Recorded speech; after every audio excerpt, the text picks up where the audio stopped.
प्रदेश में अपराध के खिलाफ चले बुलडोजर का असर ये अब हो रहा है कि सियासत में इसका पुरजोर इस्तेमाल हो रहा है।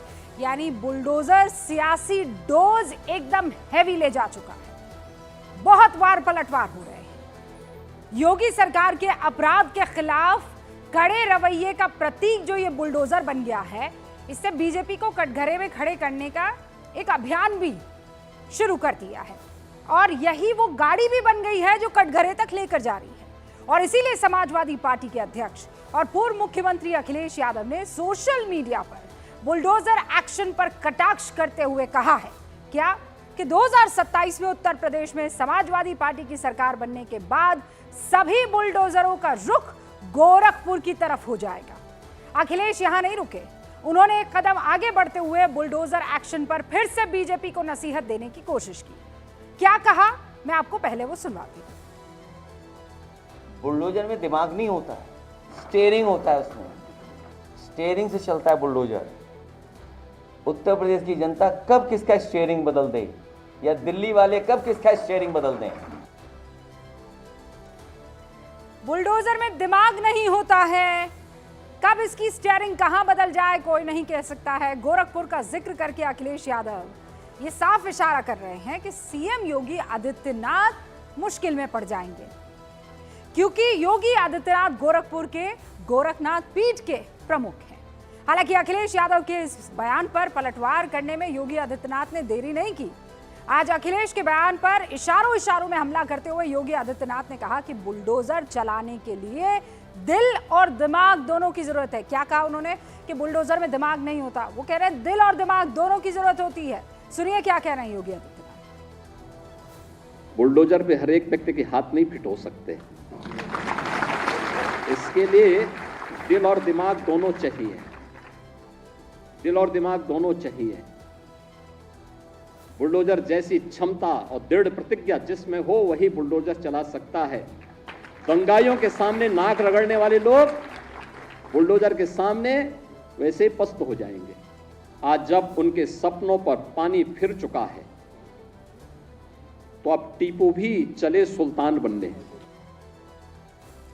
टीपू भी चले सुल्तान बनने। सियासी बयानबाजी एक तरफ है, लेकिन योगी आदित्यनाथ ने बुलडोजर एक्शन का असर जो है वो आम जनता तक पहुंचाया है। उत्तर प्रदेश का बुलडोजर मॉडल कई एनडीए शासित राज्यों को खूब पसंद भी आ रहा है।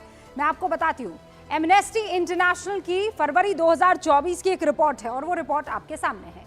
एनडीए शासित राज्यों का कैसे जो पूरा का पूरा अपराध का चेहरा है वो बदलने की कोशिश हुई है। दिल्ली हो कि असम हो कि गुजरात हो कि मध्य प्रदेश हो कि उत्तर प्रदेश हो, ये एमनेस्टी इंटरनेशनल हिंसा के बाद 128 संपत्तियों पर बुलडोजर चलाए इन जगहों पर, ठीक है ना। ये 2024 की रिपोर्ट है।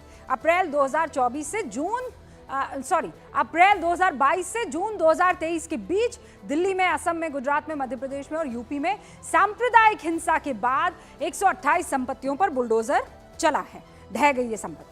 और यही वो वजह रही कि बुलडोजर का मामला सुप्रीम कोर्ट भी पहुंच गया।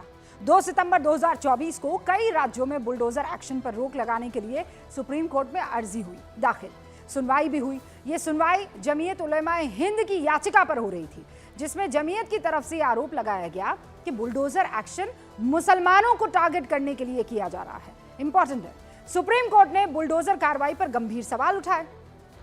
सुप्रीम कोर्ट ने कहा कि आरोपी होने के आधार पर किसी के घर को गिराना उचित नहीं है, लेकिन अपने इसी सुनवाई में सुप्रीम कोर्ट ने उत्तर प्रदेश सरकार की सराहना भी कर दी है। सुप्रीम कोर्ट ने क्या कहा? उत्तर प्रदेश सरकार ने हलफनामा दायर किया है। इसमें सरकार ने कहा है कि अचल संपत्तियों को सिर्फ कानून द्वारा निर्धारित प्रक्रिया के अनुसार ही ध्वस्त किया जा सकता है। उत्तर प्रदेश की ओर से गृह विभाग के विशेष सचिव, उन्होंने यह हलफनामा दायर किया। हम उत्तर प्रदेश राज्य द्वारा दायर हलफनामे में अपनाए गए रुख की सराहना करते हैं, यह सुप्रीम कोर्ट की तरफ से कहा गया। इसके बाद एक सवाल जो बार बार विपक्ष की तरफ से उठाया जाता रहा है वो ये है कि बुलडोजर एक्शन में सिर्फ मुसलमानों को टारगेट किया जाता है, लेकिन आंकड़े जो हैं वो इसके उलट है साहब। गैर सरकारी संगठन housing and land rights network, HLRN, housing and land rights network की एक रिपोर्ट सामने आई है और 1 जनवरी 2022 से 31 दिसंबर 2023 के बीच 1.5 लाख से ज्यादा घरों को ध्वस्त किया गया है, जिसमें से सिर्फ 31% ओबीसी, एससी, एसटी और अल्पसंख्यक समुदाय के घर है। ओनली 31%। अल्पसंख्यकों के खिलाफ बुलडोजर कार्रवाई का नैरेटिव आंकड़ों के सामने हांफते हुए नजर आ रहा है। और इसीलिए सवाल यह उठता है कि बुलडोजर एक्शन से असल दिक्कत किसे है? यह बड़ा महत्वपूर्ण सवाल है। सीधा सवाल आज की तारीख में अगर गूंज में पूछा जाना चाहिए तो वो यही है कि बुलडोजर एक्शन से असल दिक्कत किसको है?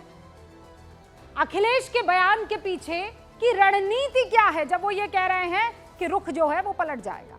और योगी के बयान से क्या यह मान लिया जाए कि उत्तर प्रदेश में बुलडोजर एक्शन रुकने वाला नहीं है? इन्हीं सवालों के इर्द गिर्द आज की गूंज शुरू करते हैं बहस।